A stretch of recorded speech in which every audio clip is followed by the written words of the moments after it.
Se você assiste e gosta da programação da TVT, ajude seus colegas, amigos e vizinhos a encontrar a gente. Na Grande São Paulo, nosso canal é 44.1. Basta uma antena digital interna ou externa. TVT é aberta, é de graça, é digital.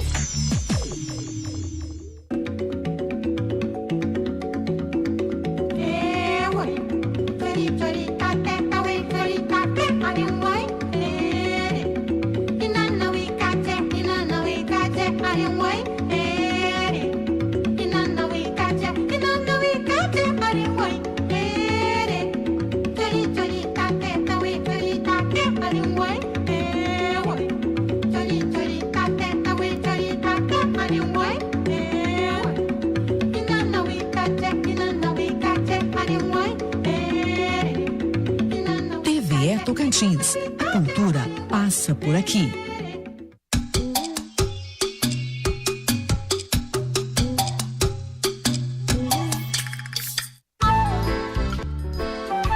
Este programa tem apoio cultural da CNM, Confederação Nacional dos Metalúrgicos.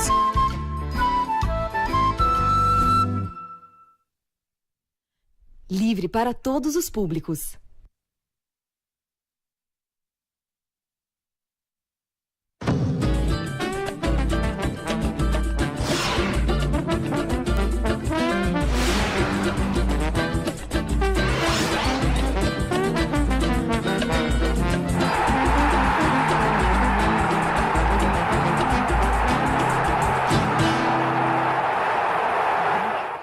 Se eu visse o Brasil cheio em seu tempo histórico de marchas, marcha dos que não têm escola, marcha dos reprovados, marcha dos que querem amar e não podem, marcha dos que se recusam a uma obediência servil, marcha dos que se rebelam, marcha dos que querem ser e estão proibidos de ser. Eu acho que, afinal de contas, as marchas são andarilhagens históricas pelo mundo. E os sem terra constituem, para mim, hoje, uma das expressões mais fortes da vida política e da vida cívica desse país. Por isso mesmo é que se fala contra eles. Olá, amigos da TVT, da Rádio Brasil Atual. Abrimos o papo com o Zé de hoje ouvindo o grande mestre nosso, Paulo Freire. Pode não ser o dele, mas para nós é. Ele gravou esse depoimento, quando ele fala das marchas, citando principalmente o MST,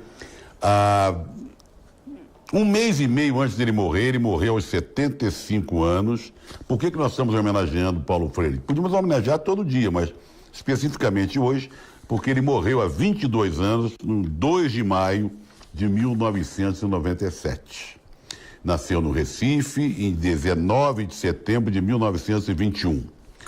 Um dos educadores mais prestigiados mundo afora, menos aqui por esse atual governo que cisma com ele que é o patrono da educação brasileira. A gente não sabe até quando, porque há um movimento contrário muito grande desses que estão juntos com o capitão, ex-capitão, coisa, sei lá, como você quiser chamar. Mas ele foi condecorado hoje, a gente vai falar disso um pouco mais para frente, pelo governador do Maranhão, bravo Flávio Dino, com a maior comenda do estado do Maranhão. Já a gente cita essa homenagem ao grande mestre Paulo Freire. Um abraço para o pessoal de Brasília, né, da TV da comunitária Cidade Livre de Brasília, pessoal da Quiri Moreira, da Rede da Cidadania, e o pessoal da TV comunitária que vai ao ar pela canal 6 da NET Rio, tá? Bom, você pode participar, como sempre, pelo 11-992-030506. Já tem bastante gente aqui prontinha na agulha para se comunicar, querendo participar do programa. Vamos lá, vamos falar de Paulo Freire de novo. Primeiro vamos falar do Olavo de Carvalho, que eles acham que é um intelectual acima de tudo que tem por aí. O capitão vai entregar a Gran Cruz da Ordem do Rio Branco ao Olavo de Carvalho. Isso é esculhambar com uma das altas honrarias concedidas pelo país. Quem está dizendo isso nem sou eu, poderia estar dizendo sim. Mas é o querido companheiro Fernando Brito, lá do Tijolaço, brisolista como eu, num texto publicado hoje no blog Tijolaço. A medalha é concedida a personalidades que se destacam por serviços prestados ao país. Presidente, vice-presidente, parlamentares, magistrados, papapá. Mas quem vai ficar com essa medalha, a Ordem da Gran Cruz, é o Olavo de Carvalho, que é astrólogo. Para o Fernando Brito, e com toda razão, ele destaca que a condecoração do astrólogo e guru do capitão já era esperada. Mas nem por isso, isso que é importante, deixa de ser uma violação dos critérios de avaliação do governo sobre a relevância de certas figuras, entre aspas. Bom, falei do Flávio Dino, em compensação, por outro lado, o governador Flávio Dino deu um exemplo de sensatez e homenageou o atual patrono da educação brasileira com a mais alta condecoração lá do estado do Maranhão, tá? Enquanto não caçarem esse título do mestre Paulo Freire, eles não vão descansar, é uma fixação. E ele falou tão bonito nessa coisa das marchas, me lembrou um pouco o professor e mestre Darcy Ribeiro, quando ele fala, uma marcha é daqueles que querem amar e não podem, né? Me lembrou muito Darcy, que foi contemporâneo dele. Até outro dia publiquei no Instagram uma foto do Darcy beijando a testa do mestre Paulo Freire. Foi uma foto tocante até. Bom, o Ministério da Educação voltou atrás e decidiu avaliar a alfabetização das crianças. Volta atrás, vai para lá, sanfona esse governo.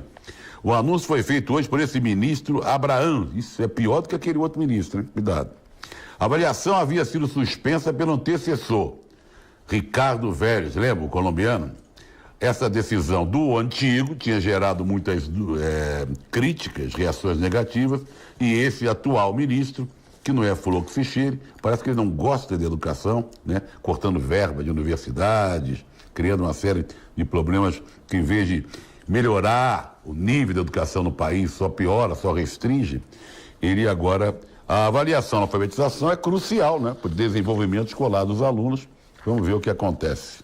É um tal de decidir uma coisa. Eu já falei outro dia aqui, que eu li em algum lugar, que podíamos ter 2 diários oficiais, um de manhã e outro de noite. Sai de manhã, o de noite era para desmentir o que foi publicado no Diário Oficial da Manhã. Bom, aquela homenagem do personalidade do ano que vão fazer, essa homenagem que vai fazer, que vai acontecer, sei lá se vai acontecer, lá em Nova York, personalidade do ano é o título que vai ganhar o ex-capitão, cada vez tem menos gente participando da homenagem. Já teve o hotel, o museu, começou com o Museu de História Natural, que não aceitou que a homenagem se desse lá. Depois foi o restaurante Cipriani, depois outras empresas, teve a Delta Companhia Aérea, toda hora tem uma companhia, uma empresa, tentando se retirar do evento, porque pega mal. A imagem do capitão lá fora é muito ruim. E até o prefeito de Nova York cumprimentou as empresas que estão largando essa homenagem, porque ele detesta o atual presidente da República, taxando-o de homofóbico e outras coisitas mais. Vamos dar voz ao nosso pessoal. Vamos lá. Ih, rapaz, já tá na parte 2, tem tanta gente aqui. Vamos começar com a parte 1, então. O Nelson Borato, lá de Barbacena, assistindo com toda a família o melhor de todos os programas. Os filhos são Davi, de 9 anos, a Helena, de 7. Meus filhos, mandem um abraço, estou mandando para o Davi e para a Helena. E para a Isabel, minha esposa também, mais do que nunca. Mais do que nunca, Lula livre. Professor Roberto, de São Caetano do Sul, uma manifestante com cartaz no Vale do Anhangabaú, ontem, dizia, se as escolas militares são tão boas, por que o Bolsonaro é tão burro? Robson, boa noite. Trajano, lá de Salvador, Lula livre ele. Daniel, de Embu das Artes, cadê o Queiroz? Cadê o Queiroz? Cadê o Adriano, ex-capitão, que é um centro ligado às milícias, chefia lá as milícias, certamente envolvido no assassinato da Marielle e do Anderson. Mas não acham, não querem achar. Eliette Campeiro, de volta, que ela botava só Eliette, agora ela botou o sobrenome, ela está sempre presente. Salve Paulo Freire, patrono da educação brasileira. O Lídio de Suzano, precisa de mais meia hora do programa, todo mundo fala isso. Vicentina de Carapicuíba, Lula livre, cadê o Queiroz? O Beto de Pirituba, metendo a lenha no governo, Andrei, Ana Clédina e Ana Lúcia. E o Queiroz está com cartaz hoje aqui. O André Cruz, de Santanópolis, da Bahia, boa noite. Esse desgoverno quer cortar em 30% os recursos da universidade, vieram para destruir. E a Lúcia Milani, Darcy Ribeiro, também gostava das marchas. Foi que eu falei que teve um momento da fala do mestre professor Paulo Freire que me fez lembrar do outro mestre professor Darcy Ribeiro. Faz tempo, hein? Faz 500 anos da morte de Leonardo da Vinci, um dos maiores gênios da arte em todos os sentidos. Ele nasceu em Florença em 15 de abril, nasceu há muito tempo, em 1452, e viveu até os 67 anos. O nome dele era Piero da Vinci. Superou a pobreza, foi artista, cientista, pintou quadros, pintou 7, na verdade, né? Porque invenções absurdas para a época, né? Inspiraram criação, incluindo helicóptero, por exemplo. Para lembrar os 500 anos da morte do mestre gênio, né? Leonardo da Vinci, várias exposições estão sendo realizadas na Europa, em todas as partes, principalmente em Florença. Bom, nós vamos mostrar um trecho da série feita para a TV italiana em 1971, estrelada por Philippe Leroy. A cena revela um lado pouco conhecido do mestre Leonardo da Vinci. O diretor de espetáculos cheios de efeitos especiais. É como se fosse um Spielberg da Renascença. Vamos ver e ouvir.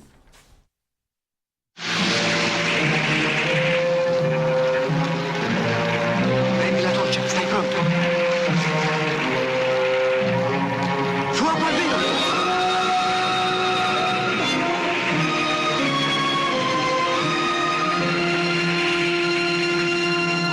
Pronti col carro! Spegnete le torce! Spegnetele! E vapore! Tanto vapore!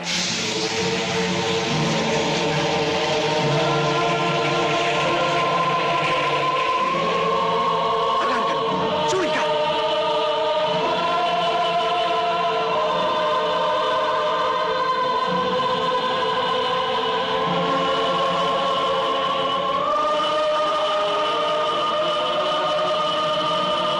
Il sole. Beleza, né? Eu quero dar uma nota de cinema muito simpática. O Cinema Belas Artes é um cinema assim de rua, que todo mundo gosta aqui em São Paulo. São várias salas dentro do Cine Belas Artes.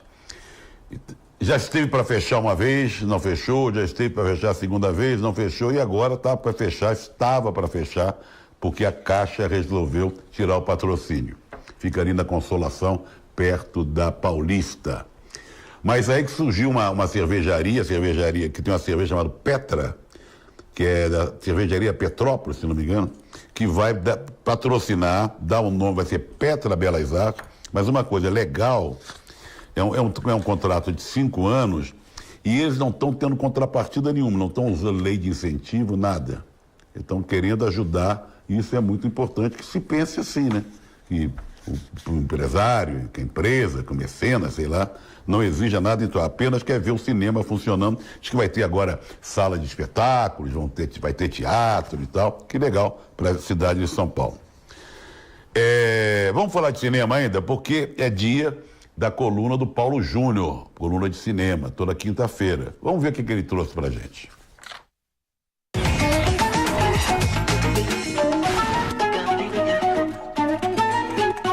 Salve Zé Trajano, Central Cine Brasil no ar para falar de uma estreia muito interessante dessa semana, A Sombra do Pai, o novo filme da Gabriela Amaral Almeida, um filme que você pode chamar de terror, de horror, de suspense. A Gabriela tem um termo muito bom, filme de medo. É uma história de uma garota de 9 anos, ela perde a mãe e começa ali numa relação difícil, uma relação conflituosa com o pai, restabelecer a família, tentar retomar uma normalidade ou não das coisas em casa. A Gabriela é a diretora de O Animal Cordial, para mim um dos grandes filmes brasileiros do ano passado, e um nome muito importante, um nome da primeira linha do nosso cinema de gênero. As pessoas ainda têm uma referência muito grande, claro, do cinema norte-americano, quando a gente fala de terror, de horror, de suspense, mas a Gabriela, junto com uma nova turma aí brasileira, tem feito bons filmes, tem tocado esse gênero adiante também nas nossas produções nacionais.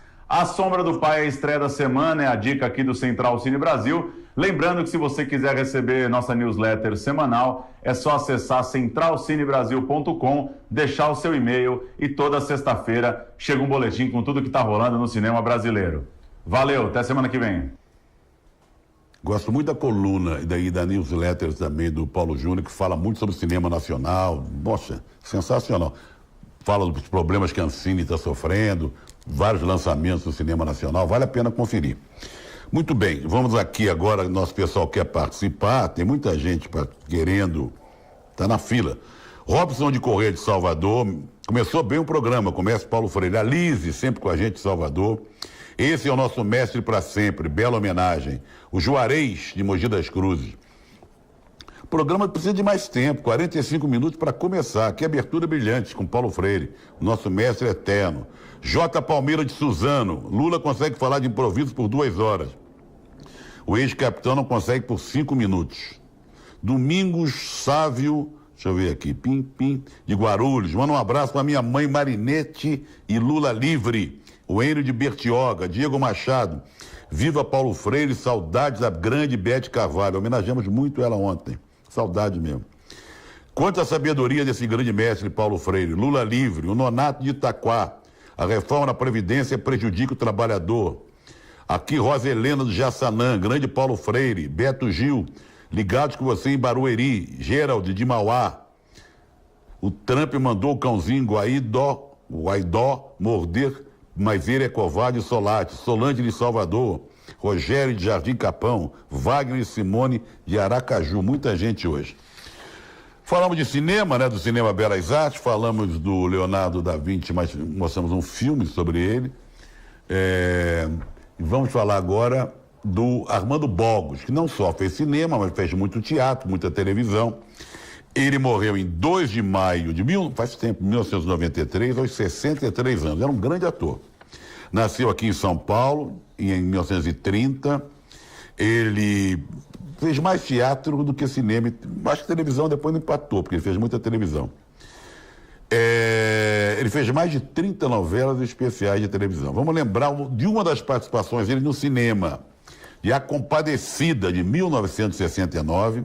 Ele faz nada mais, nada menos que o papel de João Grilo. Eu não sabia disso. E você sabia? Você vai conferir agora. Você sabe latir? Deus me livre, devoto. Já vi um cristão latir.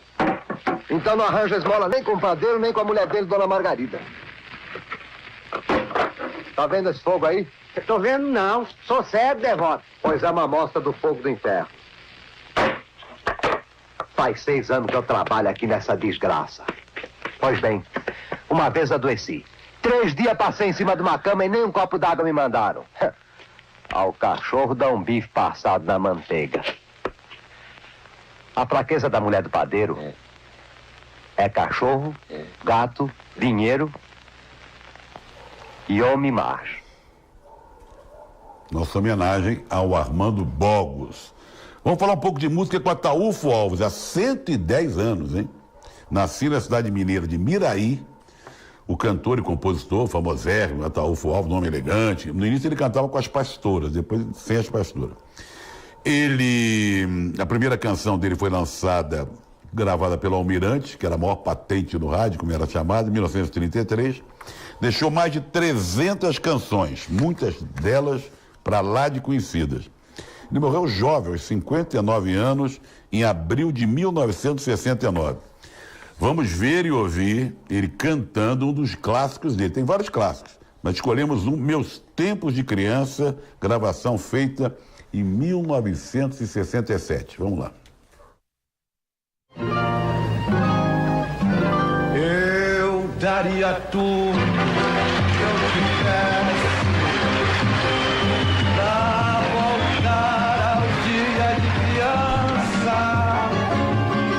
Eu não sei pra que a gente cresce, se não sai da gente essa lembrança.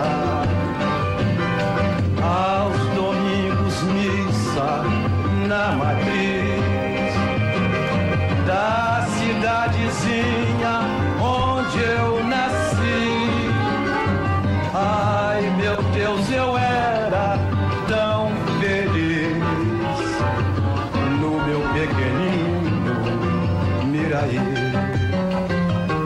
Que saudade da professorinha que me ensinou o beabá. Onde andará Mariazinha, meu primeiro amor, onde andará? Salve Ataúfo Alves. Outro dia nós batemos um vídeo que parece com esse, mas é o mesmo programa. Eu até citei. Olha, no acordeon atrás dele está o grande Caçulinha. Jovem. Vamos ao nosso pessoal. Aqui é a Patrícia e o Diogo. Estamos assistindo aqui de Barueri. Abraço ao programa e ao patrono Paulo Freire. Egrinaldo de Guarulhos. Adoro o programa. Marco Bonfim. Lula livre. Quando o programa vai ter uma hora? Todo mundo quer uma hora. Saúde, precisa ter saúde para fazer uma hora todo dia. Sou o João de Santo Ângelo, não perca um programa. Lula livre já. Vicentina de Carapicuíba, boa noite. O Lula foi o maior presidente do Brasil. Walter da Vila Ré da Penha, Maria Helena de Mauá, espera um abraço seu. Um abraço, Maria Helena. O Antônio Carlos de Salvador, o programa largou bem hoje, hein? Paulo Frene, Bete Carvalho e Lula. Mário de Sorocaba, parabéns, Trajano. Hoje é meu aniversário, mas parabenizo a ti. Que coisa, não, parabéns para você, Mário. Lula livre, ele pede aqui. Bom, e um abraço para o presidente Lula, que nos assiste, né? E que a gente fica muito comovido com isso. Tomara que ele falou que gosta. Vamos caprichar sempre para que ele goste mais ainda. Bom, o programa Juca Entrevistas hoje é uma reprise, mas vale a pena que quem quiser ver de novo, quem não viu, porque o entrevistado é um mestre também, o professor Luiz Carlos Bresser Pereira, que foi ministro da Fazenda.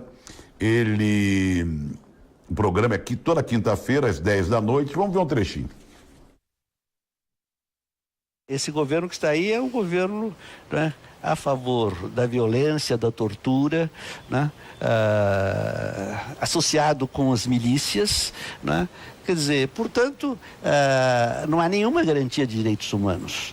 Quer dizer, existe uma garantia, não é bem assim, porque existe uma garantia que é a democracia e que são as instituições. A gente, por exemplo, nesses últimos anos, quando nós vimos o Poder Judiciário, e especificamente a Operação Lava Jato, fazer uma perseguição assim direta em cima do Lula de uma maneira absolutamente política e oportunista, a gente ficou muito indignado. Eu fiquei, pelo menos, muito indignado com o Judiciário. Sem dúvida. Mas o fato concreto é que hoje o Judiciário, como o Exército Nacional, veja só, são instituições, não é, que nos dão uma certa garantia, não é, de que os direitos humanos serão respeitados. Tá aí, fica o convite para você assistir o Bresser Pereira, hoje às 10 da noite no programa Entrevistas com o companheiro Juca Kfouri. Walter Silva, mestre do violão, faz 79 anos hoje, violão 7 cordas, tocou com o Yamandu, com todo mundo. Nós vamos ver e ouvir ele ao lado do Yamandu, que é um gaúcho, um garoto, que não é tão garoto mais, mas sensacional. Tem violão de 7 cordas, mas nessa gravação ele está no cavaquinho. A canção é Tempo de Criança.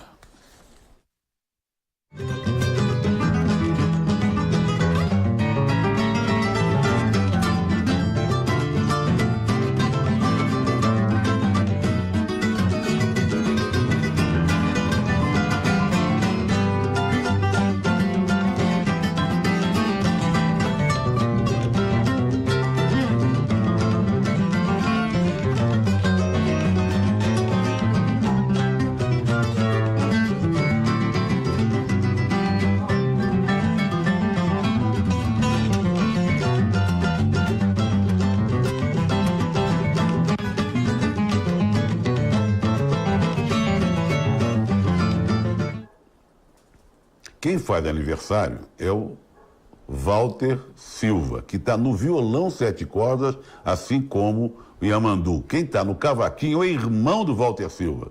É o Valdir Silva, tudo Silva. Família Silva, tá? Muito bom. Vamos falar um pouco de futebol. Copa do Brasil. A CBF sorteou hoje os confrontos de oitavas de final. Vamos à tela, porque...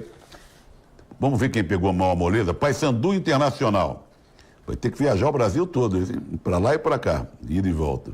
Flamengo e Corinthians, grande clássico, hein? As maiores torcidas do Brasil.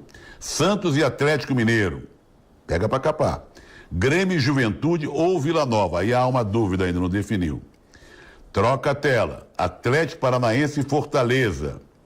Palmeiras e Sampaio Correia.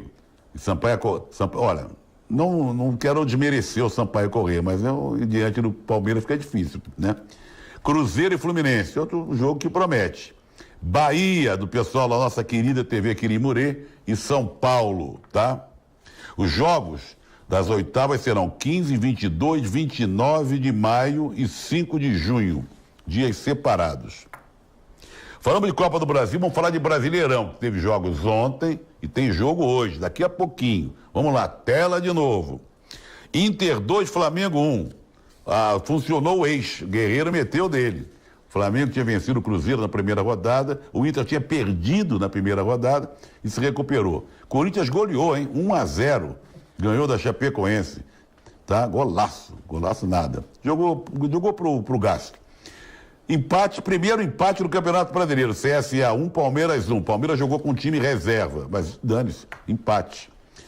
Vamos lá, Cruzeiro 1, Ceará 0. Ceará perdeu um pênalti logo no início do jogo e o Fábio, goleiro, foi a maior figura em campo. Avaí 1, Grêmio 1. O pessoal começou a gostar de empatar, hein? Fortaleza, que fez um gol com 1 minuto de jogo, o time do Rogério Ceni se recuperou e ganhou do Atlético Paranaense.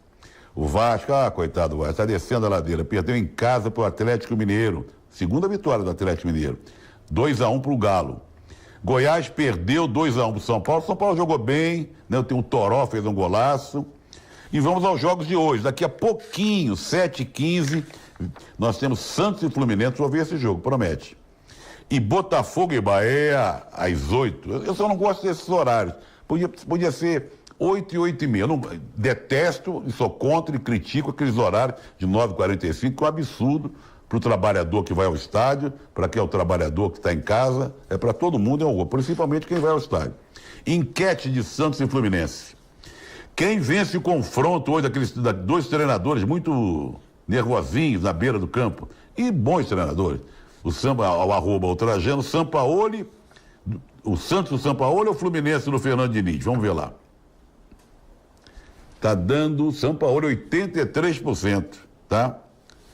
Outra enquete, quem tem mais cacife para ir longe no Brasileiro? São Paulo ou Atlético Mineiro? Os dois que venceram seus 2 jogos.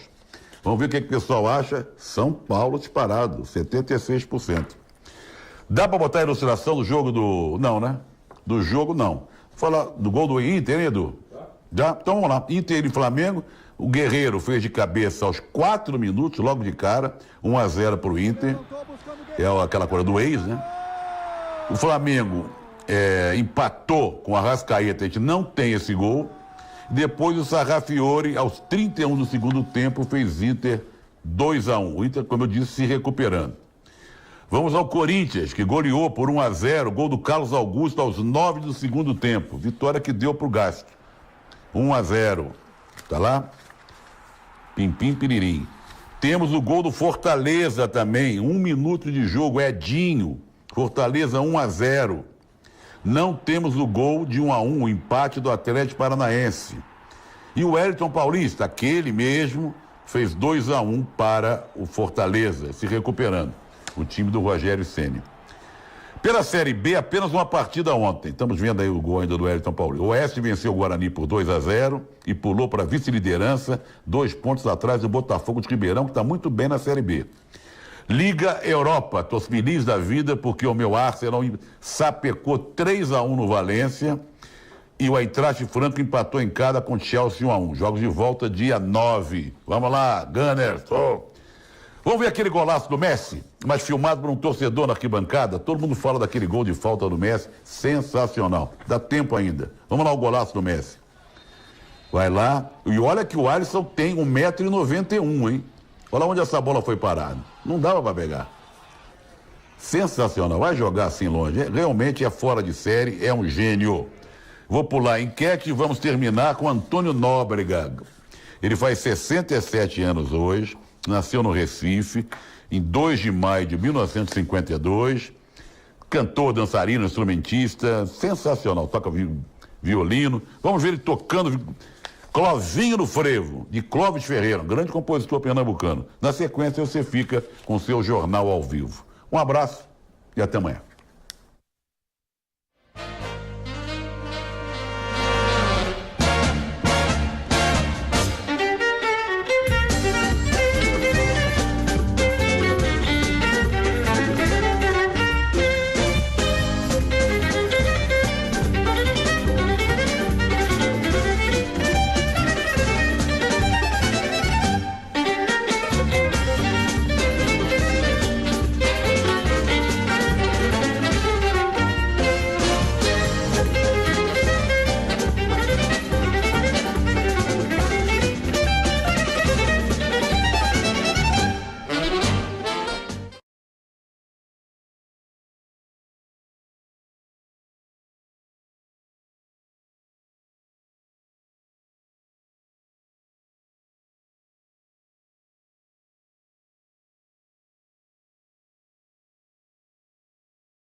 Menos verbas orçamentárias e também as privatizações.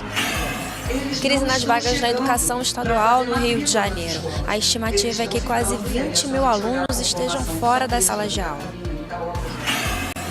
Cartório de São Paulo se recusa a registrar como violenta morte de desaparecidos da ditadura militar. A declaração de Bolsonaro que ofendeu as mulheres foi refutada por 6 governos estaduais do Brasil.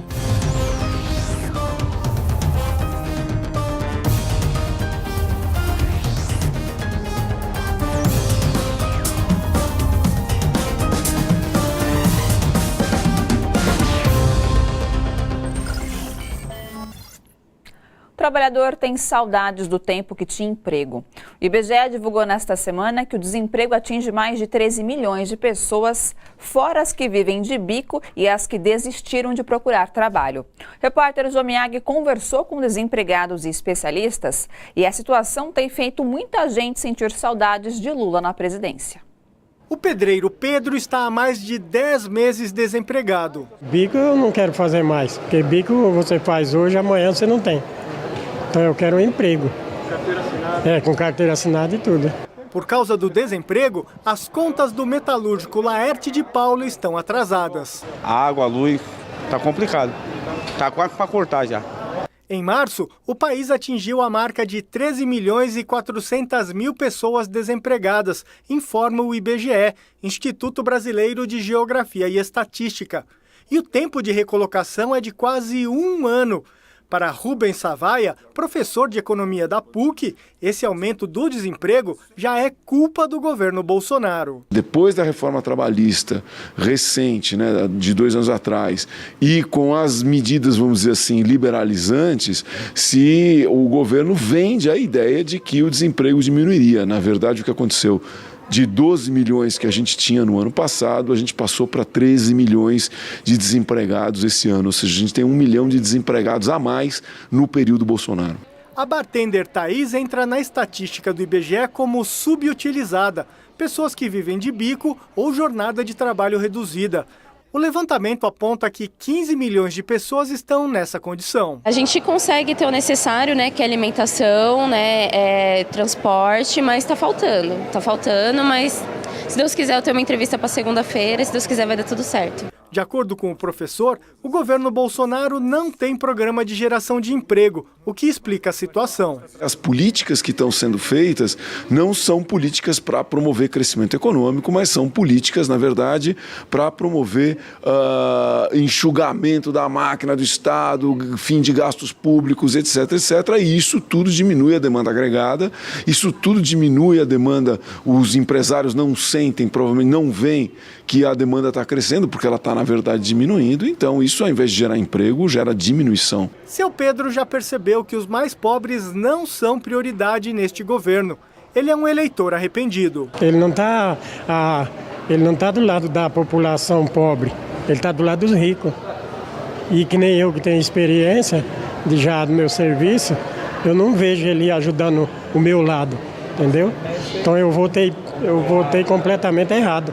Se eu tivesse votado num homem que desse serviço, tem serviço aqui, mas aqui 8 anos de escola, os pedreiros não estudou isso de jeito nenhum. Ontem, Jair Bolsonaro fez um pronunciamento. Afirmou que para gerar renda vai estimular o trabalho autônomo. Para muitos economistas, é um erro o presidente Bolsonaro não utilizar o governo para aquecer a economia. Em tempos de crise, é o Estado quem deve investir em infraestrutura para movimentar a economia e gerar emprego. Eu já entreguei 110 currículos e não arrumei nada até agora. Falar que o Lulão foi ruim para o trabalhador é mentira. Entendeu, cara? Você sabe disso. Por meio da Advocacia Geral da União, o governo Bolsonaro orientou órgãos federais a fazer reintegração de posse de imóveis públicos ocupados por manifestantes sem acionar a justiça. Até então, os responsáveis pelos prédios pediam à AGU para ajuizar a ação de reintegração. Agora bastará chamar a Polícia Federal para retirar os manifestantes com auxílio das polícias estaduais. A nova norma se baseia em parecer da Consultoria Geral da União elaborado no governo Temer. No Rio de Janeiro, a Polícia Civil realizou uma operação contra a milícia que atua na Muzema, onde 24 pessoas morreram no mês passado, vítimas de desabamentos de 2 prédios. O objetivo era buscar documentos e computadores para o inquérito sobre o desabamento de 12 de abril. A comunidade da Muzema, na zona oeste do Rio, ganhou destaque em todo o Brasil pela tragédia do desabamento de 2 prédios em abril, que deixou 24 mortos e vários feridos. A região, dominada pela milícia, foi alvo hoje de operação da Polícia Civil, com mandados de busca e apreensão. Zé do Rolo, Renato Siqueira Ribeiro e Rafael Gomes da Costa são suspeitos de envolvimento nas construções e estão foragidos. Segundo a Polícia Civil, o grupo de milicianos que atua na área é comandado pelo major da PM Ronald Paulo Alves Pereira, preso no início do ano na Operação Os Intocáveis. O major foi homenageado em 2004 na Alerj pelo então deputado estadual Flávio Bolsonaro.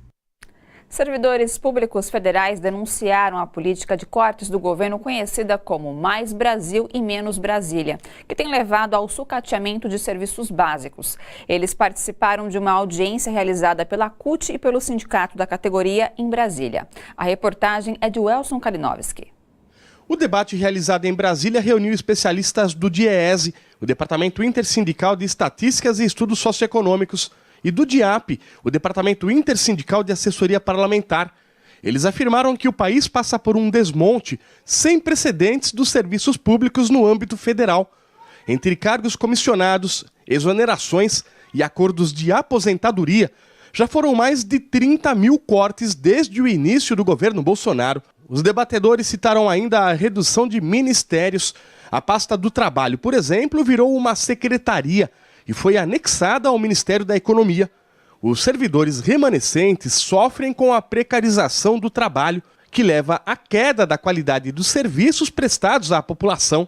Uma pressão por parte do governo federal em diminuir a interferência do Estado na vida das pessoas, precarizando assim o serviço público, precarizando o direito à cidadania plena, precarizando o direito que cada cidadão e cidadã tem à educação pública de qualidade, à saúde pública de qualidade, à segurança, ou seja, a ser realmente tratado com dignidade e respeito. Segundo eles, o corte de 30% no orçamento das universidades federais, conforme anunciado pelo governo nesta semana, faz parte do sucateamento público. Só você pegar os índices de produtividade acadêmica, o número de alunos que eles atendem, a importância da extensão deles para a situação local e nacional, e você vai perceber que eles são de ampla relevância. O próximo passo nos cortes, segundo o governo, vem agora com as privatizações de bancos públicos como a Caixa Econômica Federal e o Banco do Brasil, os Correios, a Eletrobras e até mesmo a Petrobras.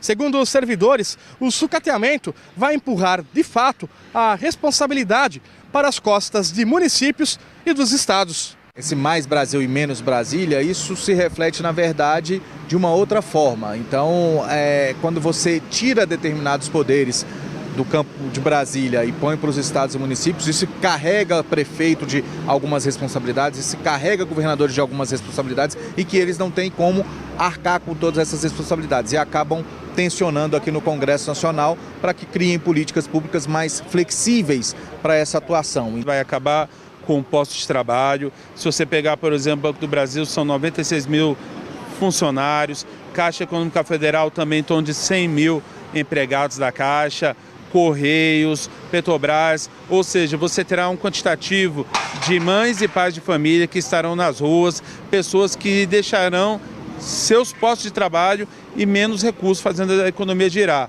porque o trabalhador sem emprego, ele não compra, são outros postos de trabalho que fecham e a economia vai para o buraco. Ou seja, quer melhorar o país? Investe em emprego, renda e direitos.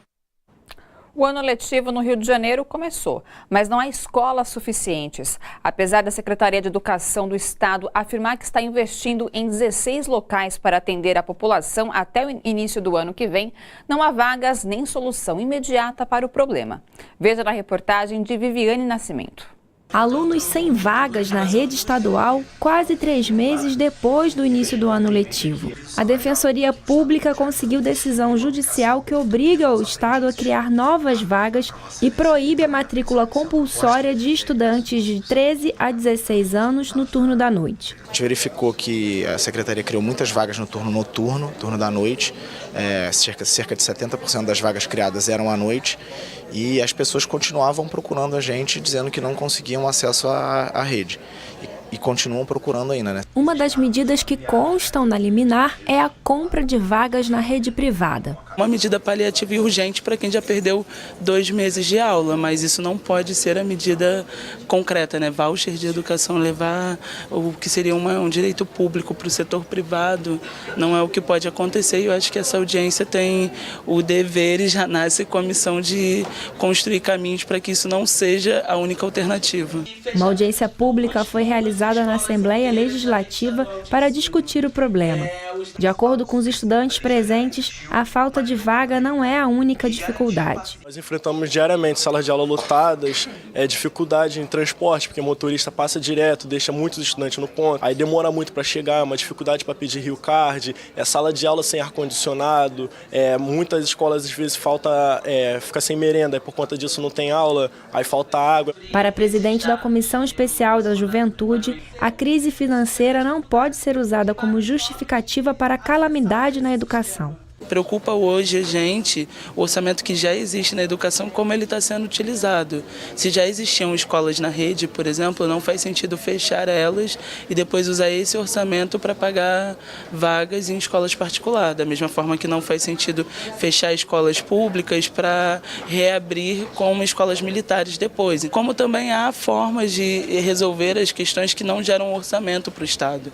Essa mesmo de abrir turmas. Se uma mesma escola tem uma capacidade de abrir 5 turmas de manhã e se ela abrir 5 turmas à tarde, capacidade física, então isso já ajuda bastante nesse déficit de vagas e hoje ajudaria inclusive o orçamento. Essa é uma crise que vem se agravando ao longo dos últimos anos com o fechamento de mais de 300 turmas e 200 escolas estaduais. Atualmente não há um número oficial de estudantes fora das salas de aula, mas a estimativa é que seja entre 14 e 20 mil jovens. Diante desse cenário catastrófico, o secretário estadual de Educação foi convocado a prestar esclarecimentos, mas não compareceu. É lamentável, né, com toda a sociedade se mobilizando para os estudantes terem seu direito garantido à educação, o secretário, né, se se ausente de um fórum tão importante. A gente lamenta muito e a gente espera que ele, né, tome pé da situação, do que foi debatido hoje e implemente as decisões, as deliberações daqui. Centenas de escolas estaduais do Rio Grande do Sul amanheceram fechadas hoje. Os professores decidiram parar no primeiro dia útil de cada mês em que os salários não forem pagos integralmente, como está acontecendo mais uma vez agora em maio. Faz 41 meses que os vencimentos do funcionalismo público gaúcho são pagos em parcelas. Os professores gaúchos cansaram de não receber os salários em dia. A partir de hoje, vão parar de trabalhar sempre que, no primeiro dia útil do mês, o governo atrasar ou parcelar o pagamento. A paralisação hoje foi definida em nossa Assembleia Geral, no dia 12, que todo dia subsequente ao não pagamento de salário, nós vamos cruzar os braços. Hoje a categoria está de braços cruzados porque faz 4 anos, hoje é o 41º mês de parcelamento. Uma grande maioria hoje só vai receber alguma coisa no dia 10. As nossas contas, infelizmente, não param, né? Então, estamos com uma categoria com muita defasagem salarial. Para vocês terem uma ideia, a gente vai receber no final do mês, a gente tem que ir no banco e pegar empréstimo. E esse empréstimo que eu pego no banco, do meu salário, no Banco do Estado, eu pago juros.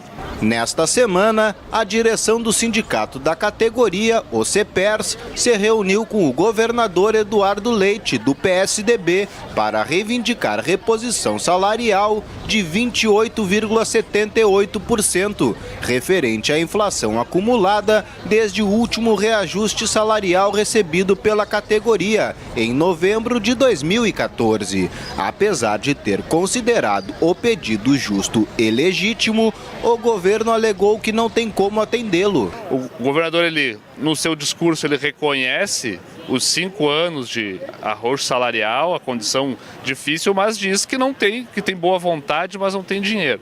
E nós achamos que dinheiro é questão de prioridade, né? Então, se de fato a educação de qualidade para os gaúchos e gaúchas é uma prioridade do Estado, então os recursos são mobilizados para isso. Então a gente vem apontando, estamos com a nossa assessoria do DIEESE, o aumento que teve de arrecadação do ICMS, o tal bolo do orçamentário, que alguns setores tiveram um aumento de destinação de verbas, e nós, educação, somos quem está pagando pelo ajuste que começou no governo Sartori e continua de forma mais radical no governo Leite. Para os professores, os ataques à educação pública fazem parte de um projeto político em curso no Brasil. O que acontece? Tu tem todo um processo assim tu tem que desmobilizar a educação e o acesso ao conhecimento, no meu entendimento. Ou seja, a alienação, ela faz parte de um projeto desses caras. Tu tem que alienar o aluno. Tu tem que alienar o aluno a não saber o que está acontecendo. Porque só aí uma reforma da Previdência vai ser plenamente, daqui a pouco, aceita.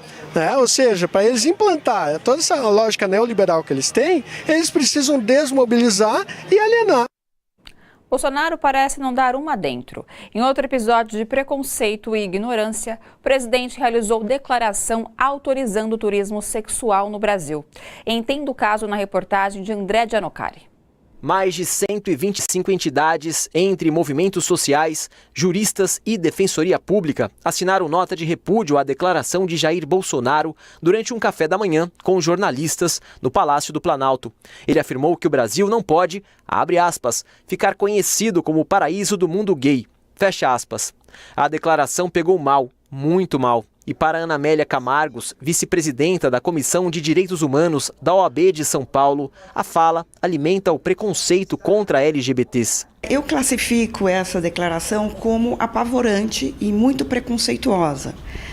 Num país onde a violência contra a mulher é muito grande, fica claro que essa declaração do presidente incentiva e autoriza a violência contra essa população. Em outra declaração, Bolsonaro fez apologia ao turismo sexual, ao afirmar que, abre aspas, quem quiser vir fazer sexo com uma mulher, fique à vontade, fecha aspas. Zezé, da Marcha das Mulheres Negras de São Paulo, alerta que a declaração incentiva uma triste realidade no país, a prostituição infantil. Isso é uma luta que os movimentos sociais, o movimento negro, tem feito há muito tempo para reduzir para acabar com a prostituição infantil, para acabar com essa grande mazela no país. E isso trouxe nos causou um grande espanto, porque vai contra toda a luta que os movimentos sociais, que o movimento negro, que o movimento de mulheres negras tem feito ao longo da história para acabar com a exploração sexual das jovens, que é algo criminoso. A declaração de Bolsonaro, que ofendeu as mulheres, foi refutada por 6 governos estaduais do Brasil: Bahia, Maranhão, Pernambuco, Paraíba, Rio Grande do Norte e Espírito Santo. Esses estados iniciaram campanha contra as declarações, no qual deixam claro que as mulheres não estão disponíveis para a exploração sexual. Nos envergonha muito, mais uma vez passamos por uma vergonha e por um constrangimento e por uma ofensa, mais que isso, uma ofensa para o povo brasileiro. Depois dessa declaração, várias notas, reações surgiram. Esse caso em específico, como abrange o presidente da República, ele está distrito à OAB Federal. O Ministério Público de Minas Gerais ajuizou uma ação civil pública contra a Vale para reparação dos danos causados pelo rompimento da barragem de Brumadinho, em Minas Gerais, em janeiro. Os promotores pedem a criação de um fundo de no mínimo 50 bilhões de reais e a antecipação de indenização individual de 30 mil reais para os atingidos. Os rejeitos de Brumadinho podem causar morte e anomalias em embriões de peixes. A conclusão é de pesquisadores de universidades e centros de pesquisa do Rio e de São Paulo, que defendem um acompanhamento rigoroso das consequências a longo prazo para a saúde humana e animal decorrentes do rompimento da barragem da Vale. Também causou apreensão nos cientistas a elevada concentração de mercúrio, um metal altamente tóxico. Daqui a pouco, Lula livre ganha destaque no mundo. A gente volta já.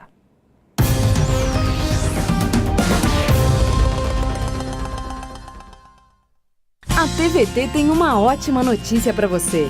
É que a gente acabou de fechar uma parceria com uma grande rede de distribuição de remédios de uso diário e perfumaria também. E o melhor, preços que cabem no seu bolso e comodidade. É só fazer o seu pedido pelo site bomparatodos.net ou no WhatsApp, que em pouquíssimo tempo tudo chega na sua casa, rapidinho. É bom para você, é bom para todos.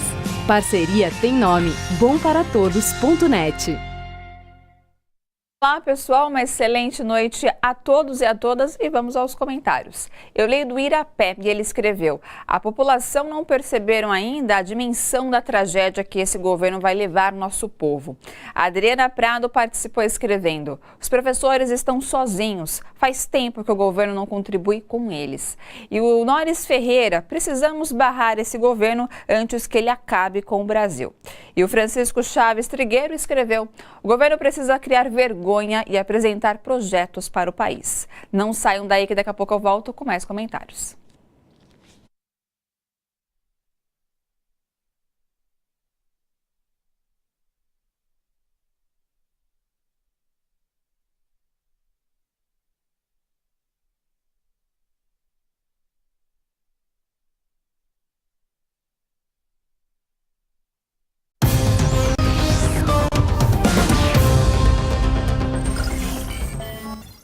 A Justiça da Venezuela decretou a prisão do líder oposicionista Leopoldo López. Ele estava em prisão domiciliar em Caracas, mas saiu para apoiar a tentativa de golpe do autodeclarado presidente Juan Guaidó na terça-feira. Após a fracassada tentativa de golpe, López se refugiou na Embaixada da Espanha na Venezuela. A crise na Venezuela é principalmente econômica. O analista internacional Amaury Chamorro, de Caracas, explica que o bloqueio econômico imposto pelos Estados Unidos é a maior causa do problema. Veja um trecho da entrevista dele à Rádio Brasil. Se você levantasse o cerco econômico à Venezuela, se os bancos não proibissem as transações e se, por exemplo, você não fizesse esse bloqueio marítimo à Venezuela, não haveria a crise que tem, entendeu? Não haveria. O problema, ele acontece ele é muito recente. Esse problema na Venezuela é a partir do ano 2015, 2016, por essa questão. Primeiro, pela queda do barril do petróleo, do preço do barril do petróleo, e segundo, pelo bloqueio econômico. Então, há um problema de desabastecimento, melhorou. Antes era muito pior. Agora, qual que é o problema? O problema é que é muito caro. Para muitas pessoas, não tem uma inflação descontrolada no país, porque, obviamente, se há escassez de produto e a demanda continuar, a questão de mercado, né? A questão econômica, de macroeconomia. Então, há uma demanda muito grande para comprar produtos e os produtos não chegam. Tem menos produtos altos, então gera uma hiperinflação, porque você também tem uma classe média alta, que é muito grande no país, é uma classe muito rica, que ganha em dólar, que normalmente a grande maioria deles tem empresas fora do país e eles vivem normal. Então, para eles continuam comprando a preços muito elevados, então eles têm capacidade de compra, eles compram, só que esse mesmo preço é o que eles aplicam para a população mais pobre. Os caminhoneiros mantêm a mobilização no dia seguinte à greve que parou a Argentina em protesto contra a política econômica do governo Maurício Macri. No 1º de maio, milhares de pessoas saíram às ruas, enquanto trabalhadores dos mais diversos setores paralisavam as atividades. Hoje, o Sindicato dos Caminhoneiros armou 300 bancas em Buenos Aires e no interior. Nas bancas, era servido preferencialmente a desempregados, aposentados e moradores em situação de rua, um cozido com batata, verduras e frango. Veja outros destaques desta quinta-feira. República Democrática do Congo registra 970 mortes por ebola. O surto que afeta o país desde agosto do ano passado é considerado o mais letal na história do Congo. O controle da doença tem sido dificultado pela atuação de grupos armados na região atingida. O vírus ebola é transmitido pelo sangue e por relações sexuais. Primeira-ministra britânica Theresa May demite o ministro da Defesa Gavin Williamson após vazamento de informação. Williamson revelou que a Grã-Bretanha permitiu ao gigante chinês das telecomunicações, Huawei, participar da implementação da rede 5G no território. Theresa May foi informada da conduta do ministro ao fim de uma investigação interna. Williamson nega as acusações. O Parlamento britânico aprova a moção que declara a emergência climática no Reino Unido. A medida chega em meio a uma série de protestos de jovens e ambientalistas em defesa de ações mais eficazes para combater o aquecimento global. O objetivo da moção é zerar as emissões de gases nocivos antes de 2050 e aumentar os investimentos em fontes renováveis de energia. Autoridades indianas preparam abrigos antes da chegada do ciclone Fani. Pelo menos 800 mil pessoas tiveram que deixar suas casas. O fenômeno natural, classificado como extremamente severo, deve chegar à costa leste do país nesta sexta-feira, com ventos que devem superar 200 km por hora.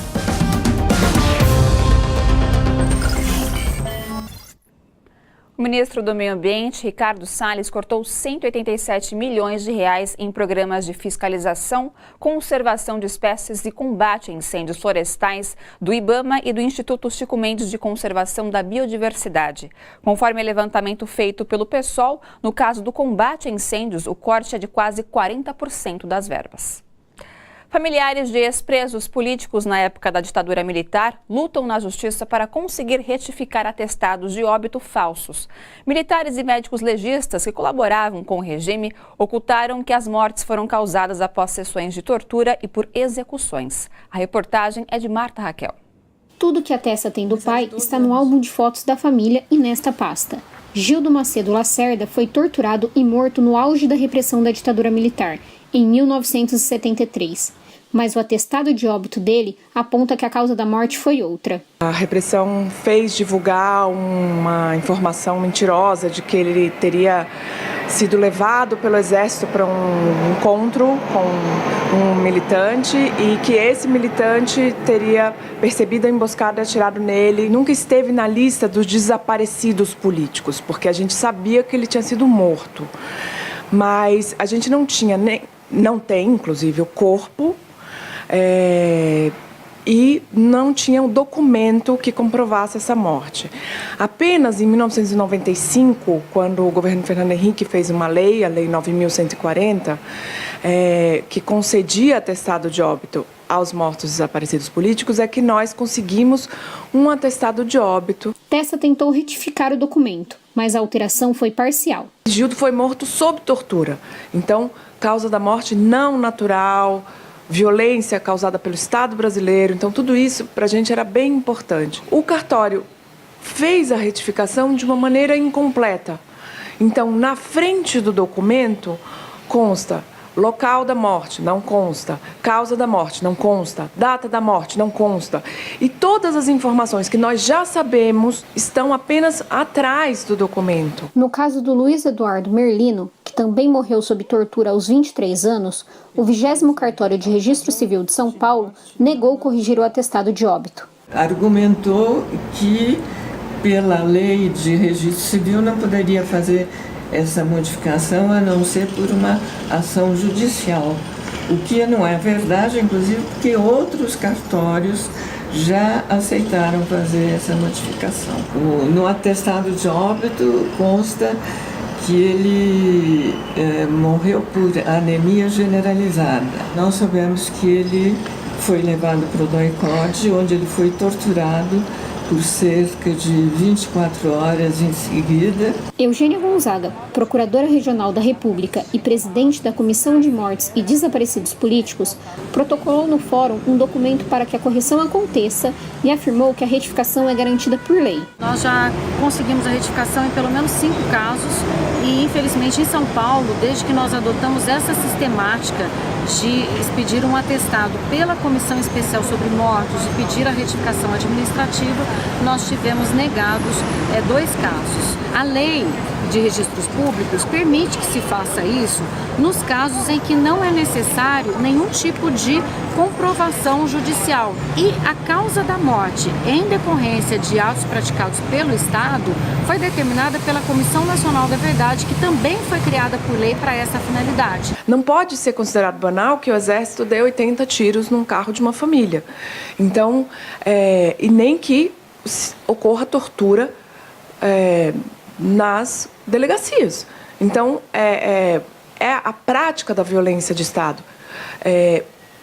Na minha opinião, deriva desse passado que a gente não reconhece, que a sociedade brasileira não reconhece.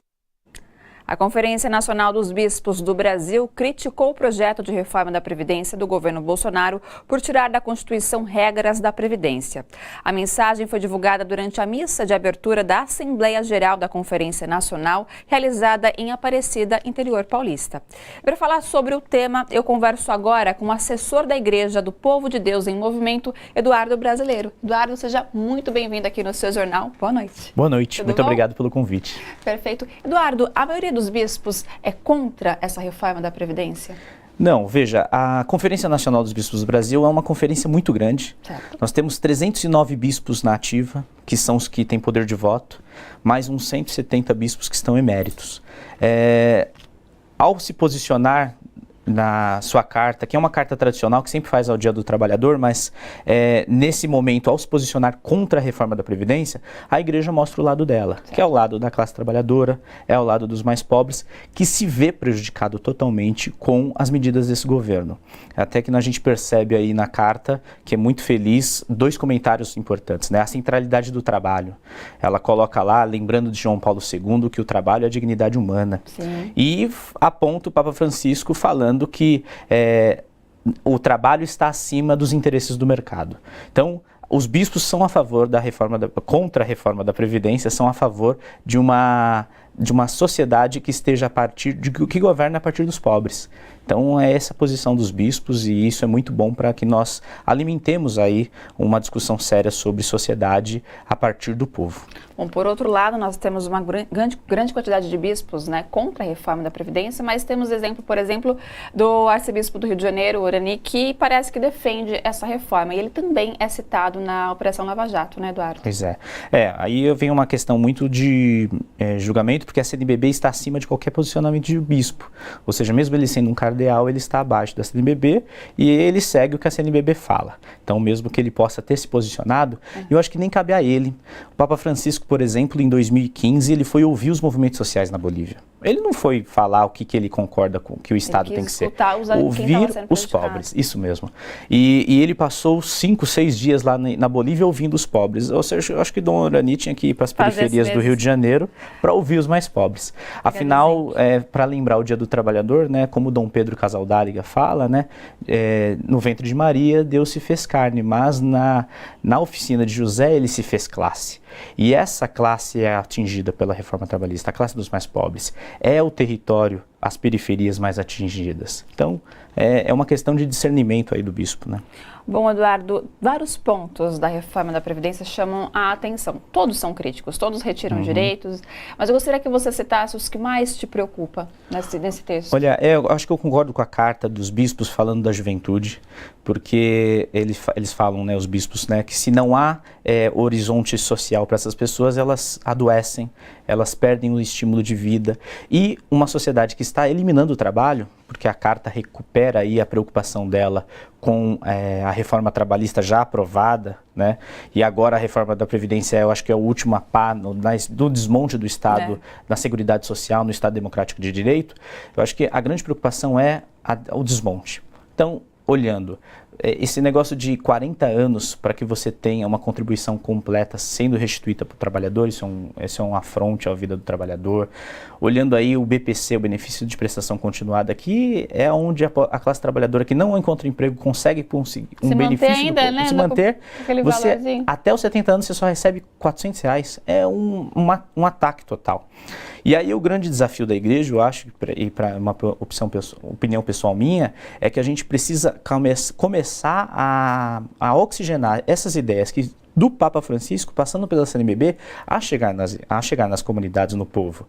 Porque se os padres, as paróquias não fizerem isso, o povo vai deixar mais um grande ataque à vida do trabalhador ser passado. E isso é grave. Muito grave. Né?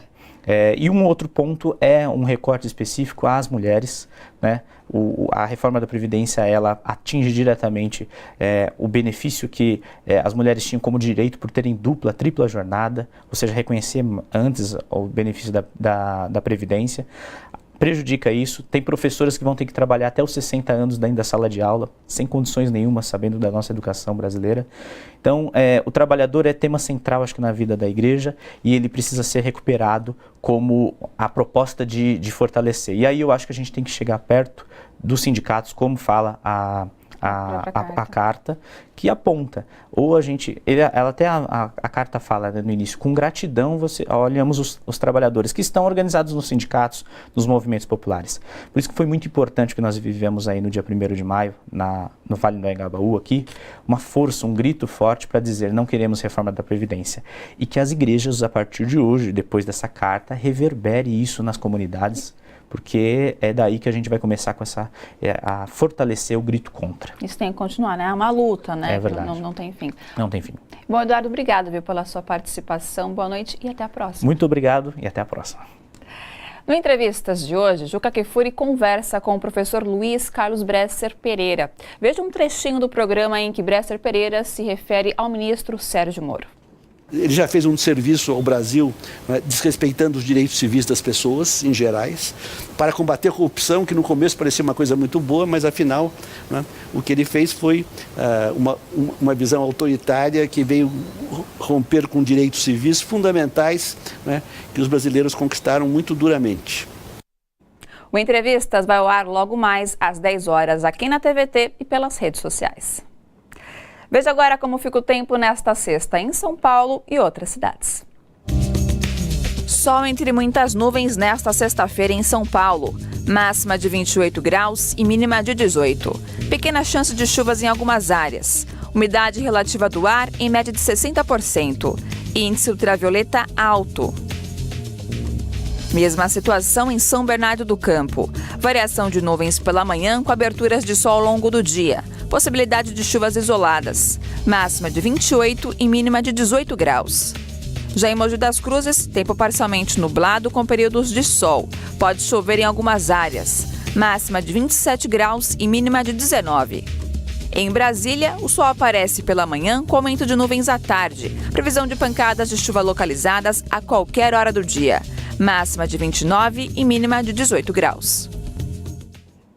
Centenas de trabalhadores da Sabesp, a Companhia de Saneamento Básico do Estado de São Paulo, protestaram hoje contra a medida provisória que abre espaço para a atuação de empresas privadas no setor. Eles se reuniram na sede da estatal, na capital paulista, e também denunciaram a tentativa de privatização da empresa pelo governador João Dória, do PSDB. A medida provisória, editada pelo governo Temer e apoiada pelo governo Bolsonaro, deve ser votada no começo de junho. E depois do intervalo, a Associação Americana de Juristas reconhece que ex-presidente Lula é preso político. Você vai ver já já.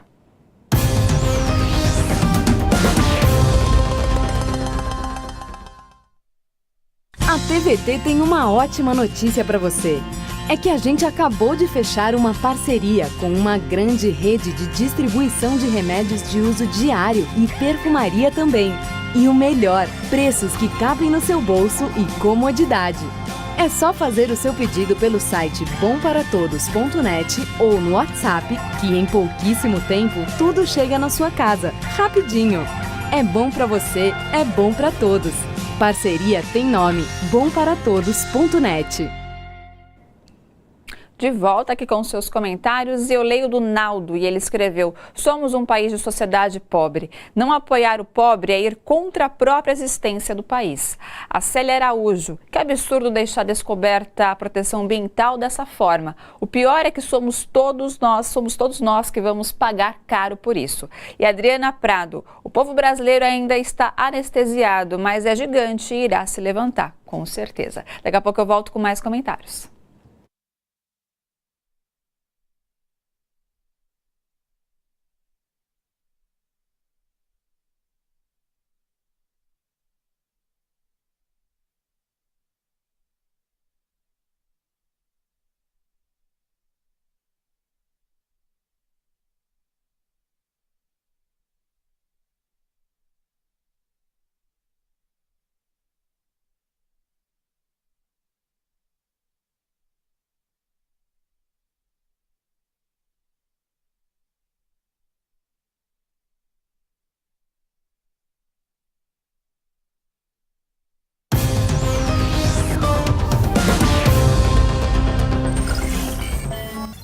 O senador Brad Hoylman, do Partido Democrata dos Estados Unidos, criticou o Hotel Marriott por sediar um evento que irá homenagear Jair Bolsonaro em Nova York. Segundo o parlamentar, a ação dá, abre aspas, plataforma pública para um homofóbico. O que vem a seguir, sediar a convenção anual do Partido Nazista Americano? Fecha aspas. O senador quer que o hotel cancele o evento e lançou a hashtag Quem Seu Bolsonaro, que está entre os assuntos mais comentados no Brasil. O ex-presidente Lula, preso político em Curitiba, foi lembrado em diversas manifestações pelo mundo no 1º de maio, Dia Internacional do Trabalhador. O comentarista Flávio Aguiar acompanhou o ato na Alemanha. Na Alemanha, houve manifestações pelo menos em 6 cidades: Berlim, Hamburgo, Munique, Colônia, Dresden e Mannheim. Em Berlim, a manifestação por Lula livre acompanhou a passeata chamada pela DGB, a Central Sindical Alemã, seguindo a tradição, na manhã do dia. Como de costume, a passeata percorreu as ruas da capital alemã até o portão de Brandemburgo. A novidade desta vez foi que os diversos grupos que compõem o movimento Lula Livre em Berlim foram convidados a participar da passeata promovida pelo IG Metall, o Sindicato dos Metalúrgicos da Alemanha, o que mostra como a defesa dos direitos do ex-presidente está se ampliando na Alemanha e na Europa. Lembrando que ele é candidato oficial ao Prêmio Nobel da Paz e também que o processo judicial contra ele está sob exame do Alto Comissariado da ONU para Direitos Humanos em Genebra. A manifestação convergiu para o conjunto de barracas do IG Metall, onde o tema Lula Livre foi lembrado no palanque do sindicato por alguns dos oradores. Também lembrou-se da história de vida do ex-presidente, da perseguição política contra ele e da parcialidade dos seus julgamentos a partir de sua condenação sem provas pelo juiz Sérgio Moro, hoje ministro da Justiça do governo de Jair Bolsonaro. Os ataques deste governo contra os direitos dos trabalhadores no Brasil também fizeram parte da pauta do 1º de maio em Berlim neste ano. Flávia Aguiar para a TVT, direto de Berlim. A Associação Americana de Juristas publicou hoje declaração oficial em que reconhece o ex-presidente Lula como preso político. No entendimento da associação, a prisão de Lula teve motivação política com o objetivo de afastá-lo do processo político nacional, violando o preceito da presunção de inocência até o julgamento final do processo. Em Curitiba, é com seriedade e sem ódio que o ex-presidente Lula acompanha a situação do Brasil e se prepara para voltar a viver em liberdade. Foi o que disseram hoje os ex-ministros dos Direitos Humanos, Paulo Sérgio Pinheiro e Paulo Vanucchi, após visita ao ex-presidente. Todo mundo ouviu, assistiu a primeira entrevista que ele deu, que está repercutindo o mundo inteiro. Então encontramos aquele mesmo presidente, um vulcão de energia, de garra, de firmeza, com o diagnóstico do Brasil e sempre preocupado com o país, com o povo, com a soberania nacional. As regras que são impostas lá de cima são inaceitáveis e eu comparei com a minha situação de preso político durante 5 anos, no pior momento da ditadura militar. Carrastazul Médici, nós recebíamos visitas religiosas livremente. Dom Paulo Evaristo Arnes veio nos visitar no Carandiru sem pedir autorização para ninguém, às 6 da tarde conseguiu entrar. Inaceitável que o presidente da República mais popular da história desse país esteja submetido a esse sistema vingativo e perseguidor de restrições. O que eu acho fantástico é o grande senso de humor que ele continua tendo diante dessa situação, dessa sobrevivência numa salinha de 15 metros. E a segunda anotação que eu faria é que não há ódio, né?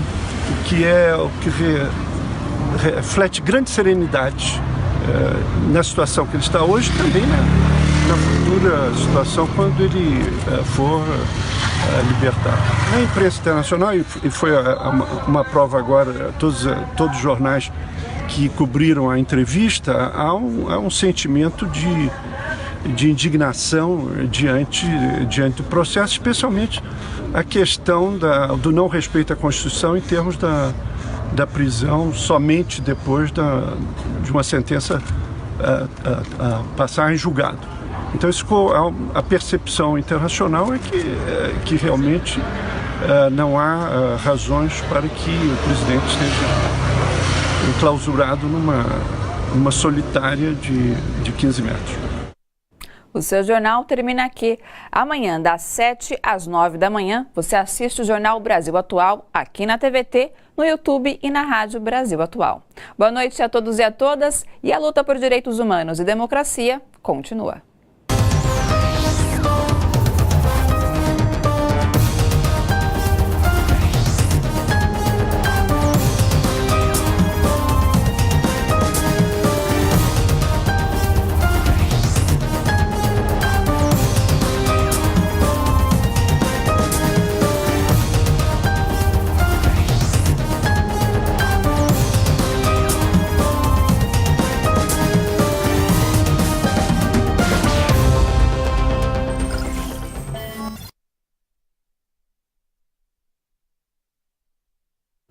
Olá pessoal, voltei aqui com seus comentários, mas gostaria de agradecer primeiramente pela presença de vocês aqui, enviando, interagindo aqui comigo todas as noites. Nesta quinta-feira também não foi diferente. Obrigado pela audiência, pela companhia, e não se esqueçam, amanhã pontualmente às 7 da noite temos mais notícias e informações e os seus comentários aqui no seu jornal. Beijo grande, até lá!